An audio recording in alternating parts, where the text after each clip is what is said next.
ये हरियाणा में यात्रा चल रही है और हरियाणा के संदर्भ में मैं कहूँगा कि हरियाणा जिस प्रकार से 10 साल की त्रासदी झेल रहा, एक राजनीतिक माहौल जिस तरह का बना हुआ, उससे मुक्ति का रास्ता हम आपकी तरफ देखते हैं।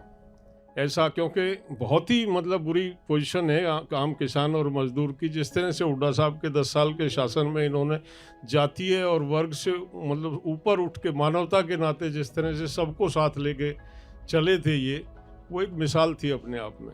हम बार बार कहते हैं, राकेश जी ने अब भी 10 जगह कहा कि लैंड एक्विजिशन में जो भी कुछ हुआ वो आपकी देन, और वो जो बना उसका सत्यानाश कर दिया। उसको मॉडल एक्ट बना के स्टेट को दे दी पावर्स, और स्टेट जैसा चाहे उसमें तमाशा कर रही हैं।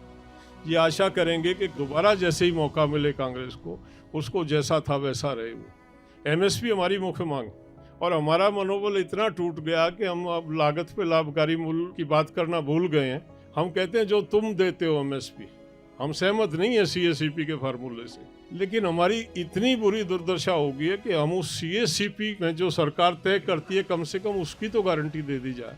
एक वो है कि सरकार सारी कमोडिटीज को सारा प्रोक्योर कर दे।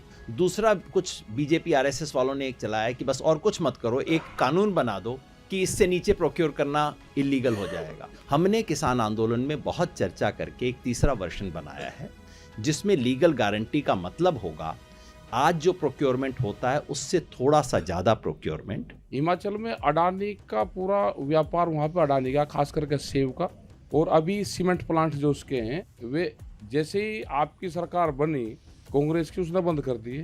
प्रेस में हमने कहा कि ये भारत सरकार के कहने पे बंद करा है। आप कश्मीर जाओगे तो वहाँ भी एक सेब का इशू आपके सामने आएगा। उनका 2000 करोड़ रुपए का नुकसान करा है भारत सरकार ने। उनके 18 दिन तक ट्रक रोक दिए, क्योंकि अडानी का सेब यहाँ का बिकना था। उनके ट्रक रोक के तो उनका पूरा 2000 करोड़ का नुकसान करा। हम वहाँ पे गए, मैं 3 दिन वहाँ पर रहा उनके बीच में। अगर वो वहाँ का किसान, हमारा जो वैली है सेब की, वो मर गया तो यहाँ पे 400 और 500 रुपये किलो सेब हमको हिंदुस्तान में भी लगा। हरियाणा की सरकार अब हरियाणा में एक स्क्रैप पॉलिसी लेके आई है। 10 साल पुराने डीजल वाहन, 15 साल पुराने पेट्रोल वाहन को हम स्क्रैप बना देंगे। जो किसान का ट्रैक्टर है वो हमारा 30 से 40 साल, 50 साल पुराने ट्रैक्टर भी आज हमारे खेत में काम कर रहे हैं। तो वो हरियाणा से उन्होंने शुरुआत की है। तो एक तो ये बहुत गलत पॉलिसी है, ये किसी प्रकार भी किसान को बर्दाश्त नहीं है। कि हमारे यहाँ हर साल खाद की कमी हो जाती है। किसान जो है 4 बजे जाके लाइन में लगता है, बूढ़े बच्चे सब लगे होते हैं, और वो खाद के कट्टे के लिए ना झगड़े तक होते हैं। तो एक तो खाद की कमी का मुद्दा हर साल होता है। जब भूपेंद्र सिंह हुड्डा जी थे, इन्होंने अपने शासनकाल में 193 रुपये गन्ने का रेट बढ़ाया, 193। मेरे पास लिस्ट है, दूँ आपको मैं। और जो आदरणीय खट्टर साहब हैं, जो कहते थे किसान की आमदनी दुगनी करेंगे, उन्होंने केवल 52% बढ़ाया है। इन्होंने 19 रुपये हर साल बढ़ाए हैं, उसने केवल 8 रुपये बढ़ाए हैं। सबसे पहले मैं आप सबका धन्यवाद करना चाहता हूं कि आप यहां आए, आपने अपनी बात रखी और आप अपना कीमती समय हमें दे रहे हो। देखिए, मैं इसको एक पार्टनरशिप मानता हूं आपके और हमारे बीच में। कभी कभी थोड़ा फ़र्क होगा आप में हम में, मगर एक साथ काम करने की बहुत जगह है, और जो डायरेक्शन है वो एक ही है। कभी कभी आपको कंपल्शंस आ जाती हैं, कभी कभी हमें कंपल्शंस आ जाती हैं, वो अलग बात है, मगर मैं इसको एक पार्टनरशिप जैसे देखता हूँ। जहाँ भी आपको लगे हमारी सरकारों में कहीं कमी है, आप सीधा मुझे बता दिया करिए, ठीक है? आप मुझे इनपुट दे दिया करिए, मैं कोशिश करूँगा कि उनको कमियों को ठीक करा जाए। और मेरा इंटरनल लक्ष्य क्या है मैं आपको बता देता हूँ। मेरा इंटरनल लक्ष्य ये है कि आज से 10-12 साल बाद किसान का बेटा कहे कि मैं खेती करना चाहता हूँ।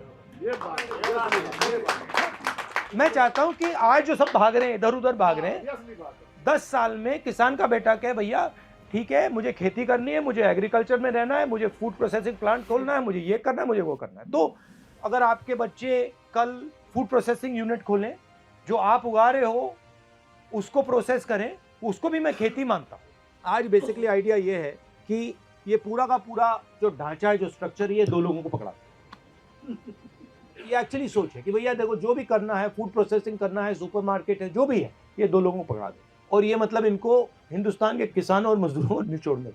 जो भी इनसे छीन सकते हैं छीन ले दो, ज़मीन छिनवा दो, इनकी प्रॉफिट छिनवा दो, सब कुछ। तो इसके तो मैं बिल्कुल खिलाफ हूँ। तो ये मैं आपसे कहना चाहता था। आखिरी बात फिर से दोहराऊंगा, इसको मैं पार्टनरशिप मानता हूँ और मेरे दरवाजे, कांग्रेस पार्टी के दरवाजे आपके लिए खुले हैं।